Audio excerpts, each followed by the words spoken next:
میں ہر دن عزم کرتا ہوں کہ میں فلاں فلاں گناہ نہیں کروں گا، لیکن 3-4 دن بعد میں پھر وہی گناہ میں مبتلا ہو جاتا ہوں، کوئی علاج بتائیں۔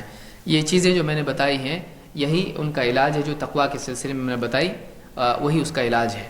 اس میں ایک دم بڑا علاج، اس میں سے اہم چیزیں کیا ہیں؟ ان میں اہم چیزیں، سب سے اہم چیزیں ہیں نماز کی پابندی، لیکن رسمی نماز نہیں۔ بعض لوگ کہتے ہیں کہ جب نماز روکتی ہے تو ہم کیوں نہیں رک رہے ہیں؟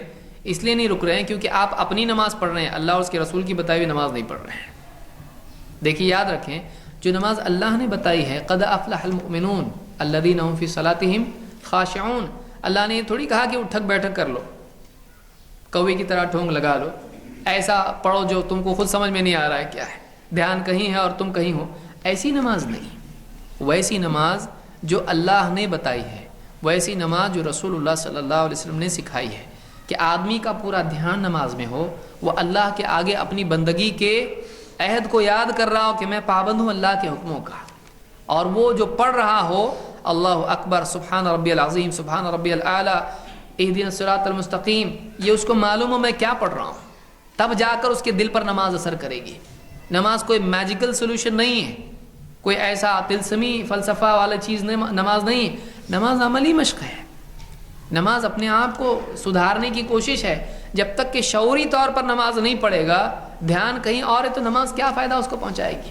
ویسے ہی جیسے ایک آدمی نصیحت کی مجلس میں بیٹھا ہے، اس کا دھیان کہیں اور ہے، نصیحت کی مجلس میں بیٹھ لینے سے اس کی اصلاح تھوڑی ہوگی، جب تک کہ وہ دھیان نہیں دے گا نصیحت کے اوپر، عزم نہیں کرے گا اس کے مطابق بننے کی۔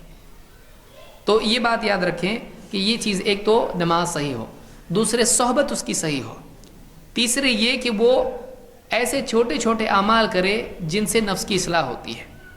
دھیرے دھیرے ایک ایک چھوٹی چھوٹی چیز میں نفس کی مخالفت کرنے لگے، چلو بڑے گناہ میں نہیں چھوڑ پا رہا ہے، چھوٹی چھوٹی چیزوں میں نفس کے خلاف کرنے والا بنے، نفس تقاضا کر رہا ہے نہیں پورا کرے، اپنے نفس کو تھوڑا ستائے لیکن اللہ کی طاعت میں چھوٹی چھوٹی نیکیاں کرے، ذکر خوب اللہ کا کثرت سے کرے۔ ذکر کی کثرت بھی آدمی کے دل کو صاف کرتی ہے۔ آدمی ذکر بھی کر رہا ہو اور کسی عورت کو بھی دیکھ رہا ہو، ایسا ہوگا؟ نہیں ہوگا، مشکل، اس کو ذکر چھوڑ کے کرنا پڑے گا۔ آدمی ذکر بھی کر رہا اور جھوٹ بھی بول رہا ہے تو یہ نہیں ہو پائے گا۔ تو ذکر کی کثرت آدمی کے دل کو صاف کرے گی، آدمی کو گناہوں سے روکے گی۔